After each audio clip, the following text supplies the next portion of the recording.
Quando a gente vai resolver uma inequação logarítmica, o que a gente tem que tomar cuidado é o mesmo que em todas as inequações. Saber se o sinal de desigualdade muda ou não muda, tá? Então, uma inequação logarítmica é uma inequação da forma log de x numa base b, né? Menor ou maior, menor ou igual a um certo log de y na base b, certo? Então, o que eu quero saber é o seguinte: quando eu vou resolver essa inequação, com quais condições esse sinal aqui é alterado? É isso que eu quero saber. Então, para isso, nós vamos analisar o gráfico da função. Quando a base é maior que 1, a gente tem a função crescente, logarítmica, né? Quando a base é menor que 1, função decrescente, certo? Então, se eu escolher dois números aqui, vou pegar um número x e um número y, né? Com x menor que y, hora que eu aplico a função log, a imagem do x está aqui, log de x numa base b, e a imagem do y está aqui, log de y na base b, certo? Aqui também, se eu pegar dois números, né, vou pegar aqui um x e um certo y, né? Então a imagem está aqui, log de x na base b, e a imagem do y está aqui, log de y na base b, né? Então perceba, ó, nesse caso o x é menor que o y, e isso está implicando que o log de x na base b é menor que o log de y na base b, né? Ó, log de x é menor que o log de y. Aqui o x é menor que y, porém está implicando que o log de x é maior que o log de y. Ou seja, o que a gente tem que prestar atenção é no sinal de desigualdade. Ó, então, assim como na exponencial, quando é alterado a desigualdade numa inequação logarítmica? É alterada quando a base está entre 0 e 1, certo?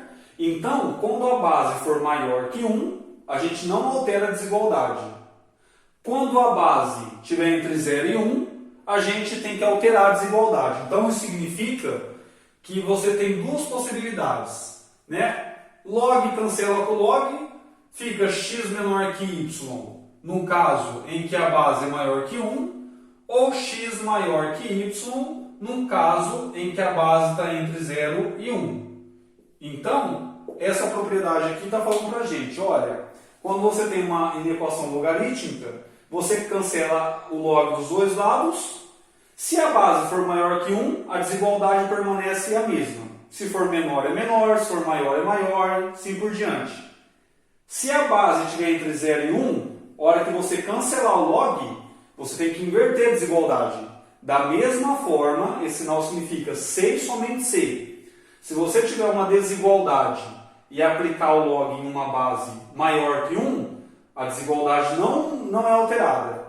Se você tiver uma desigualdade e você aplicar o log em ambos os membros e a base for menor que 1, você tem que alterar a desigualdade, tá? Então, vamos fazer um exemplo aqui, só para a gente ver como funciona na prática. Vamos supor que você queira resolver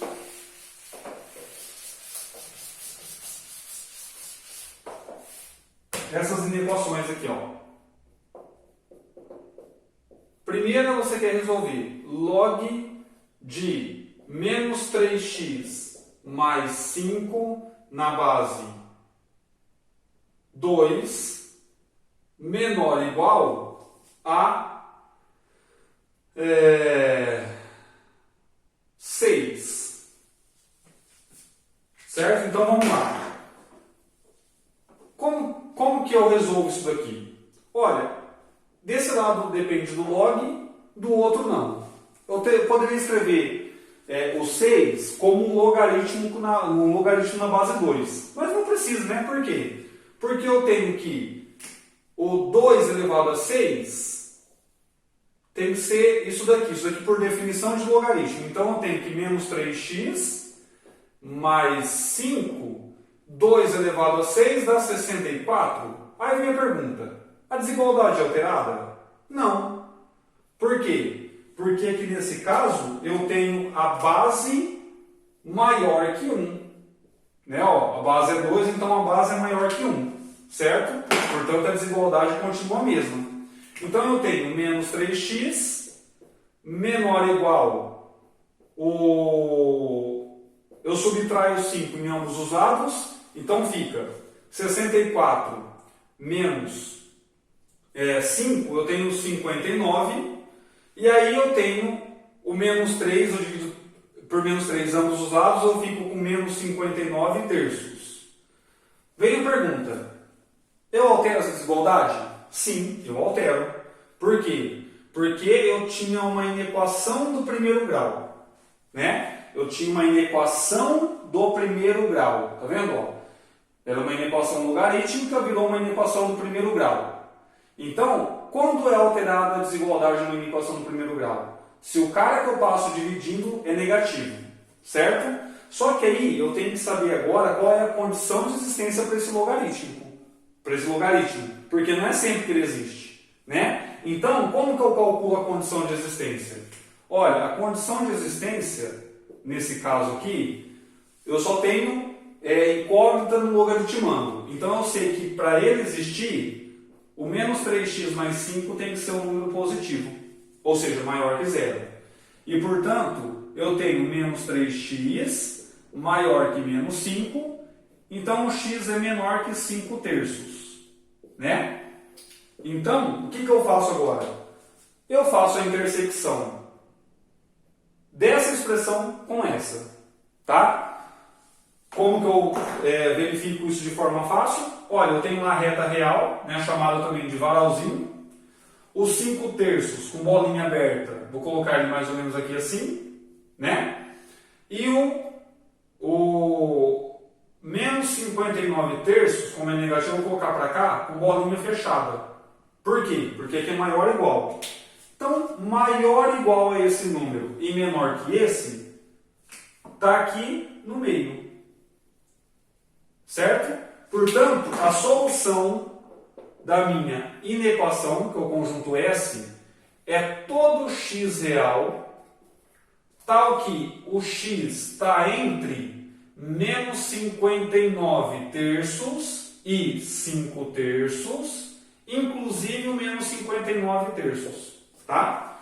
Então, olha, eu posso pegar qualquer número maior que menos 59 terços para colocar aqui? Posso, desde que esse número não ultrapasse os 5 terços. Tá? Porque quando o número for maior que 5 terços, esse log aqui vai ser, esse logaritmo vai ser um número negativo. Não existe log de número negativo. Faz um teste, né? Ó. Pega um número maior que 5 terços. Por exemplo, o 2. O 2 é maior que os 5 terços. Então, se eu trocar o 2 aqui, fica menos 3 vezes 2 dá menos 6. Menos 6 mais 5 dá menos 1. Log de menos 1 não existe. Certo? E vamos fazer um outro exemplo aqui agora. Vamos supor que eu queira calcular resolver essa inequação aqui. Ó. Eu tenho assim, ó, log na base 1/5 de 4x mais 1 menor que log na base 1/5 de menos x mais 2. Então, perceba que agora eu tenho log em ambos os lados. Mas eles já estão na mesma base. Né? E se não tiver na mesma base? Aí vocês têm que usar as propriedades para transformar nas mesmas bases. Né? Mudança de base, todas aquelas outras que a gente já estudou. Então, como estão na mesma base, eu cancelo o log em ambos os lados. Tá? Cancelar o log significa eu fazer exponencial com base 1/5 em ambos os lados. Ó. Tá vendo? Quando eu faço a exponencial em ambos os lados, como a exponencial a base da exponencial é a mesma base do log, cancela. Lembra da primeira propriedade que a gente estudou? Né? Então isso é equivalente a cancelar os logs em ambos os lados. Então, desse lado eu fico com 4x mais 1. Desse lado eu fico com menos x mais 2. Aí vem a pergunta, né? Chave. Eu altero essa desigualdade? Olha, depende da base, né? Porque se a base estiver entre 0 e 1, eu tenho que alterar a desigualdade. Então, se está menor, vira maior. Então, agora, isso daqui virou uma equação do primeiro grau. Menos x vem para cá, com esse 4x dá 5x. O mais 1 vai para lá, vira menos 1. Então, 2 menos 1 dá 1. E, portanto, eu tenho que o x é maior que 1 quinto. Né? Não alterei essa desigualdade porque o número que eu dividi é positivo. Só que agora eu tenho que achar a condição de existência. Tá? Então, a minha condição de existência vai ser o seguinte. Ó, o 4x mais 1 tem que ser maior que 0. E, para isso, o x tem que ser maior que menos 1 quarto. Né? E eu tenho que o menos x mais 2 tem que ser maior que 0. Então, o menos x tem que ser maior que menos 2 e, portanto, o x menor que 2. Tá? Então, eu tenho a minha condição de existência que está aqui. Né? E eu tenho que agora fazer a intersecção desses três conjuntos. Certo?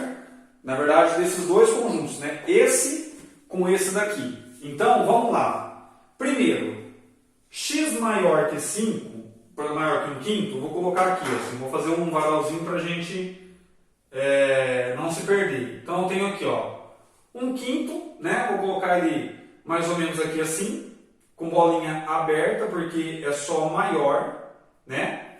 Então, maior que 1 quinto tá para cá. Maior que 1 quinto, ó. Então, isso daqui representa essa expressão. Vou colocar assim. Certo? Agora, e essa daqui? Essa daqui eu tenho o seguinte, ó. Essa eu tenho menor que 2. Então, eu vou colocar o 2 aqui assim, né? Com bolinha aberta. Em ordem, tá? O 2 é maior que o quinto. E menos 1 quarto tá para cá, porque é negativo, então eu vou colocar ele mais ou menos aqui assim. Bolinha aberta, porque aqui é só maior e menor, não tem igual, né? Então, ó, eu vou chamar isso daqui conjunto 2, tá? Expressão 2, ó. Então, a minha condição de existência está falando para mim o seguinte, olha, o x tem que ser maior que menos 1 quarto e menor que 2. Então, eu vou lá e represento esse conjunto aqui, tá aqui, né, ó. Maior que menos 1 quarto, menor que 2, está entre. E agora, para dar a solução final, eu faço a intersecção desses dois conjuntos. Certo? Que eu vou chamar de S de solução, que vai ser 1 intersecção 2. Tá? Então, como que eu faço aqui? Olha, a intersecção está nos dois ao mesmo tempo, né? A gente percebe que é só esse meio aqui, que está entre menos 1 quinto, 1 quinto e 2. Porém, nem o 1 quinto e nem o 2 pertencem ao conjunto, né? Por quê? Porque como a intersecção tem que estar nos dois simultaneamente. 1 quinto não está nesse e o 2 não está nesse. Então, como que eu dou a minha solução? Solução é todo x real, tal que o x está entre 1 quinto e 2. Né? Então, se eu pegar qualquer número entre 1 quinto e 2 e colocar aqui, não vai ter problema. Se eu pegar um número fora, por exemplo, vamos pegar aqui o número 3. Certo? Se eu pegar o número 3 e colocar aqui no x, ó, aqui não dá problema, né? 4 vezes 3, 12 mais 1, 13. Logo de 3 existe. Agora, se eu colocar o 3 aqui, menos 3 mais 2 dá menos 1. Logo de menos 1 não existe. Por quê? Porque a condição de existência é a intersecção das duas. Dessa e dessa. Certo? Sempre tem que ficar claro isso daí. Beleza?